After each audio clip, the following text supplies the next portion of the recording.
Atamuruna an-nasa bil birri wa tansawna anfusakum wa antum tatluna al-kitab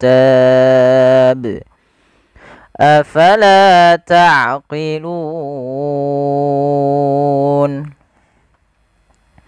Pada lafal atamurunanna, ya, di sini ada yang salah lagi dalam pengeditan. Yang pertama di sini lafal atamuruna, di sini ada huruf hamzah yang diharokatkan sukun. Hati-hati dalam melafalkan hamzah, jangan sampai hamzahnya diseret. Misal atamuruna, atamuruna.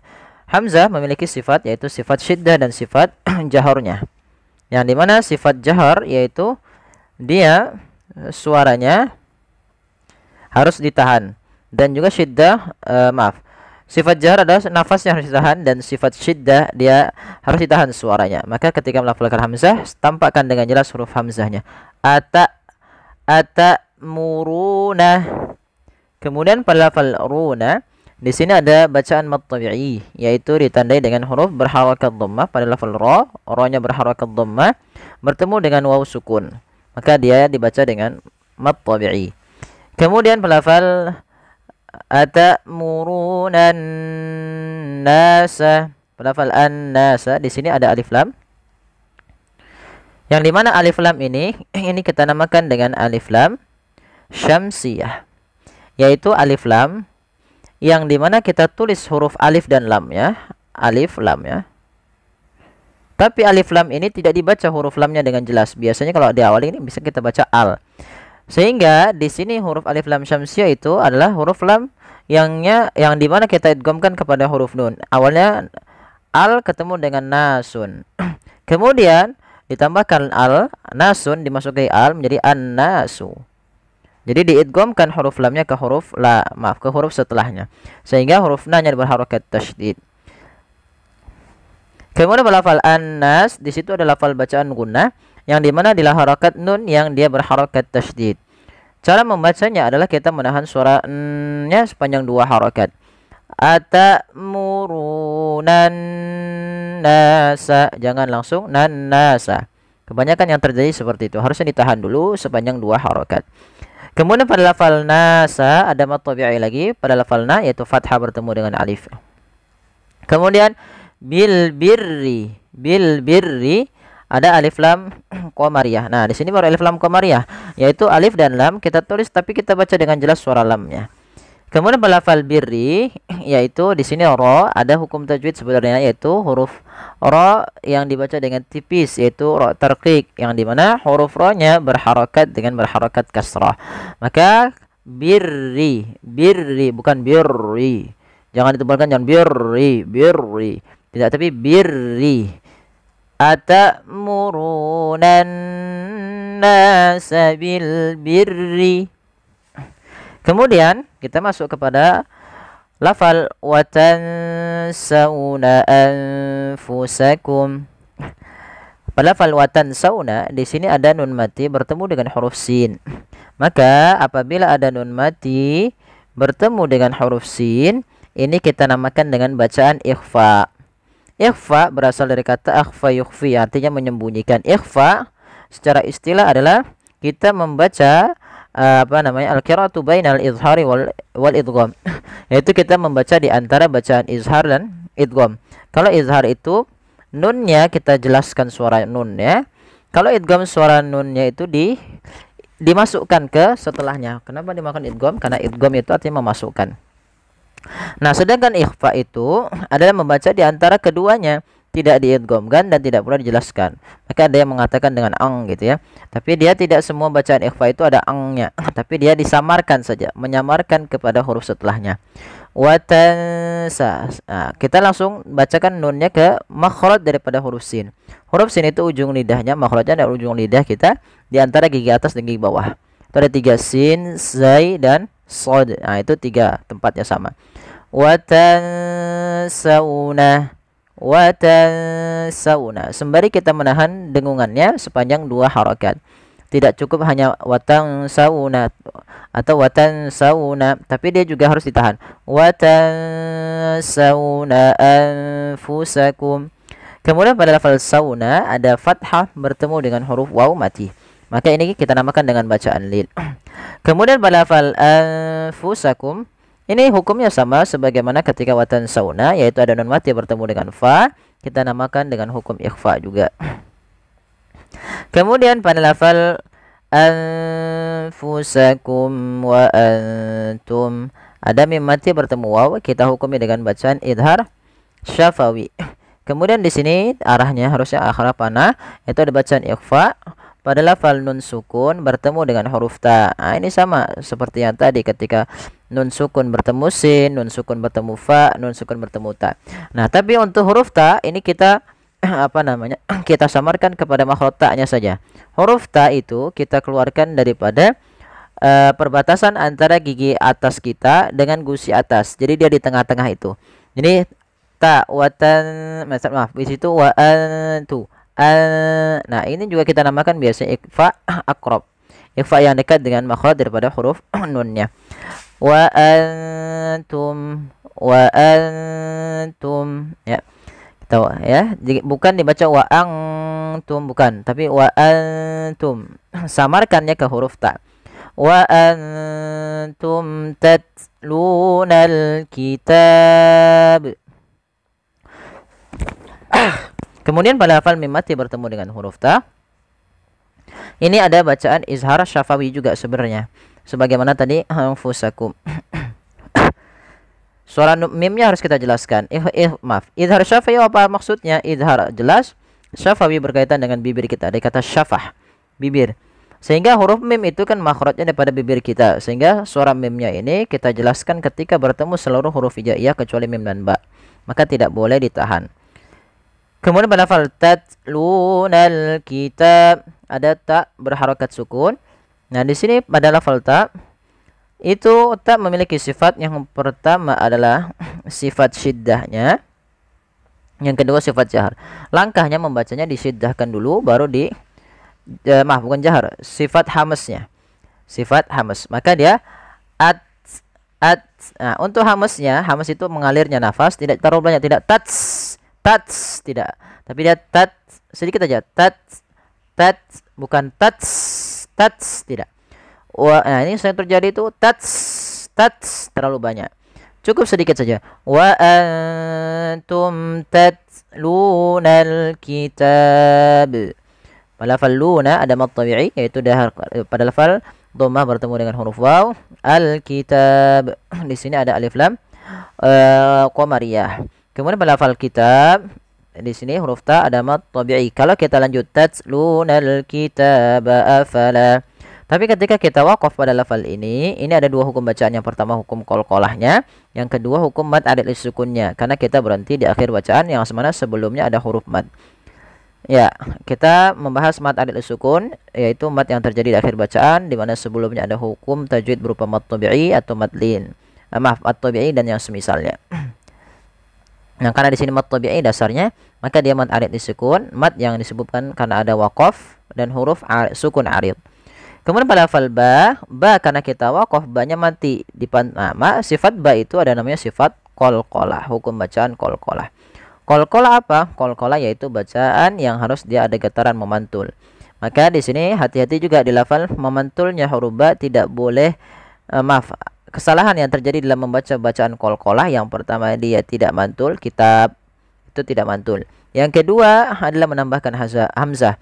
Misalnya kitab, ini adanya hamzah, harusnya tidak kitab, tapi cukup saja wa antum tatlunal kitab. Tapi dijelaskan suara qalqalahnya karena dia qalqalah kubra. Kemudian afala ta'qilun.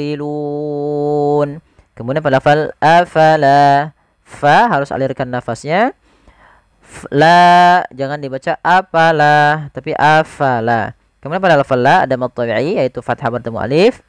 Ta'qilun ain sifat bainiyah. Kemudian pada lafal lun ada bacaan mad arid disukun sebagaimana tadi alkitab yang kami jelaskan. Nah, untuk mad alif sukun sendiri kita boleh memanjangkannya 2 harokat, boleh 4 harokat, dan boleh pula 6 harokat. Maka afala ta'qilun. Nah, kita coba ulang dari ayat awalnya. Atamuruna an-nasa bil birri wa tansawna anfusakum wa antum tatlunal kitab afala ta'qilun wasta'inu bis-sabri was-salah wa innaha lakabiratun illa 'alal khashi'in. Pada lafal wasta'inu, di lafal wasta'inu ini langsung di huruf sin. Huruf alifnya dianggap tidak ada. Ya, dia ditandai yang di atasnya seperti ini, alifnya dianggap tidak ada, langsung ke huruf sinnya. Wasta'i ain. Di sini ada mad tabi'i ditandai dengan ain yang berharakat kasrah bertemu dengan huruf ya mati. Kemudian pada lafal nu, kembali lagi kita dapati juga ada mad tabi'i yaitu dhamma bertemu dengan huruf waw. Pada lafal alif di sini alifnya dianggap tidak ada, ditandai dengan sifat mustatir di atasnya. Kemudian lafal bis-sabri, bis-sabri. Di sini ada alif lam, kita namakan dengan alif lam syamsiyah, yaitu alif lam yang tertulis tapi tidak dibaca. Pada dasarnya kata bis-sabri itu dirujuk kepada al ditambah dengan asalnya adalah sabrun. Sabrun. Maka apabila ada huruf alif lam atau bacaan al masuk kepada kata sabrun, awalnya dia sabrun. Ketika dimasukkan kata kata tersebut dimasukkan al, maka dia menghilangkan tanwin menjadi ru saja, dan di sini ditasdidkan karena dia huruf shad termasuk huruf syamsiyah. Maka menjadi as-sabru. Ditambahkan dengan bis-sabri. Maka di sini alif lam syamsiyah langsung yang dimanakan huruf lamnya diidghamkan ke huruf shad dan tidak dibaca. Bis-sabri. Kemudian pada lafal ba, di sini ada huruf ba yang berharakat sukun. Maka ini kita namakan dengan bacaan qalqalah. Qalqalah yaitu bacaan yang dia memantul. Nah, kesalahan yang sering terjadi teman-teman di dalam membaca qalqalah ini di antaranya adalah yang pertama, dia tidak mantul. Ini yang sering terjadi. Tidak mantul. Contoh bagaimana yang tidak mantul bacaannya adalah bis-sabri. Bis-sabri. Bis-sabri. Ini tidak memantul. Yang kedua adalah dia menambah hamzah. Contoh bagaimana menambah hamzah? Bis-sabri. Bis-sabri. Harusnya qalqalah tidak tambahan hamzah. Tapi bagaimana melafalkan bacaan qalqalah itu? Yaitu memantul saja, menyesuaikan daripada makhraj daripada huruf ba. Bis-sabri. Bis-sabri. Sabri. Bukan sabri. Tapi dia sabri. Kemudian lafal was-shalah. Nah, hati-hati dalam lafal as-shalah. Ini jangan sampai dibaca dengan as-shalawah. Kita bahas dahulu yang alif lamnya. Alif lamnya sama dengan bis-sabri, yaitu alif lam syamsiyah. Sehingga langsung diidghamkan ke huruf shad ya. Kemudian pada lafal as-shalah, ini kita bisa hukumi dengan mad arid lisukun bila kita waqaf. Maka dia menjadi mad arid sukun. Apabila kita menjadi kita masuk kepada wasal, tidak waqaf misalkan, maka dia langsung ke huruf yang mana? Dia langsung ke wa innaha misalkan. Was-salati wa innaha. Sehingga langsung ke wa. Jadi di sini mad tabi'i menjadi mad tabi'i lafal lainnya. Tapi karena kita waqaf, maka di sini awalnya kalau dia ada huruf ta marbutah seperti ini, awalnya was-salati, kalau kita waqaf dia kita ganti dengan huruf ha yang disukunkan. Maka menjadi was-salah. Nah, pada lafal shalah itu kita boleh membaca sepanjang 2 harokat atau 4 harokat atau pula 6 harokat, karena dia kita hukumi dengan mad arid disukun. Wasta'inu bis sabri wassalah. Kemudian wa innaha lakabiratun illa 'alal khashi'in. Kemudian pada lafal wa innaha, di sini ada nun berharakat tasydid. Apabila ada nun berharakat tasydid, kita hukumi dengan bacaan gunnah, yaitu suara nunnya kita tahan dengan sepanjang 2 harakat. Wa innaha, tidak langsung dibaca wa innaha, tapi ditahan dulu suara gunnahnya sepanjang 2 harakat. Kemudian pada lafal ha ada mad tabi'i. Wa innaha, ha besar, jangan wa innaha, jangan ha kecil. Wa innaha lakabiratun illa. Pada lafal bi sama, di sini ada mad tabi'i ditandai dengan huruf bi yang bertemu dengan huruf ya sukun. Adanya kasrah bertemu dengan ya sukun, maka kita hukumi dengan mad tabi'i panjangnya 2 harakat. Kemudian pada lafal tun illa, di sini ada izhar halqi, yaitu suara tanwinnya harus dibaca dengan jelas karena ketemu dengan huruf hamzah.